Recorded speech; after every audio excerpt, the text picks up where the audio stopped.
राजस्थान के दिल में एक ऐसा गांव बसा है, कुलधरा, जहां सिर्फ हवाएं नहीं बल्कि एक श्राप भी भटकता है। जो सदियों से वीरान पड़ा है।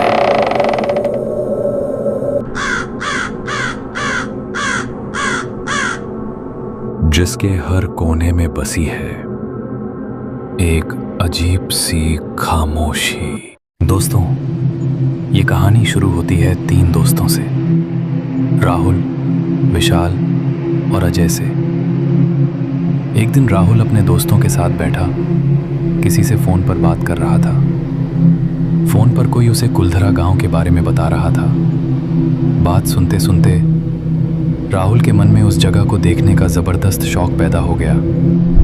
उसने तुरंत विशाल और अजय को मनाया और तीनों निकल पड़े इस रहस्यमयी सफर पर। गर्म हवा के थपेड़े, चारों तरफ फैला सन्नाटा, ऐसा लगता था मानो रेत भी उन्हें देख रही हो। गांव का टूटा हुआ दरवाजा उनकी जीप के सामने था।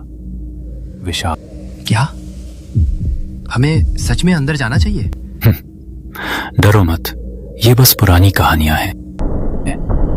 लेकिन पता नहीं क्यों ऐसा लग रहा था जैसे कोई उन्हें दूर से घूर रहा हो।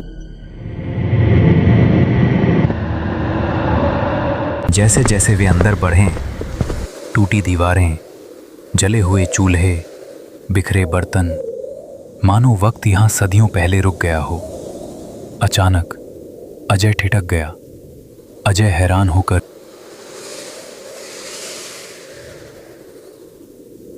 तुमने सुना?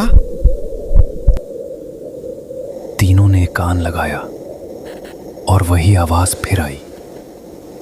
एक धीमी फुसफुसाहट, डरावनी गूंजती हुई।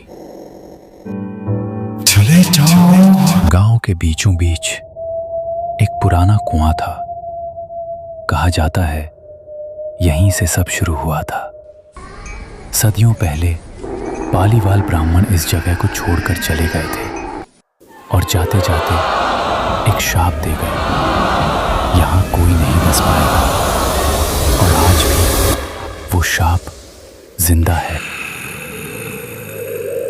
यहां कोई नहीं बसेगा, कभी भी नहीं। शाम ढलते ही हवा भारी होने लगी। विशाल कांपते हुए घबराकर, ये जगह मुझे बिल्कुल अच्छी नहीं लग रही। तीनों वहां से निकल जाते हैं। गांव के रास्ते में बीचों बीच एक कुआं है। तीनों वहीं पर पहुंचते हैं। राहुल ने कैमरा कुएं की तरफ घुमाया और तभी लेंस में एक औरत का चेहरा चमका।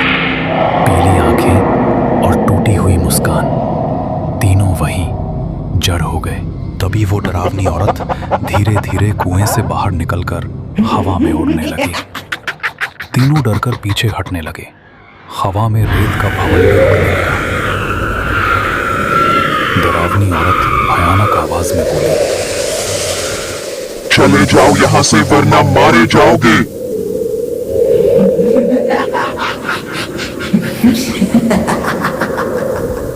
अगले ही पल एक तेज ठंडी हवा का झोंका और रेत का तूफान उठ खड़ा हुआ।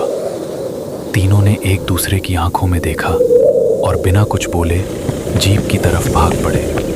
इंजन गरजा, जीप आगे बढ़ी और जैसे ही उन्होंने गांव की सरहद पार की, वो भारीपन गायब हो गया।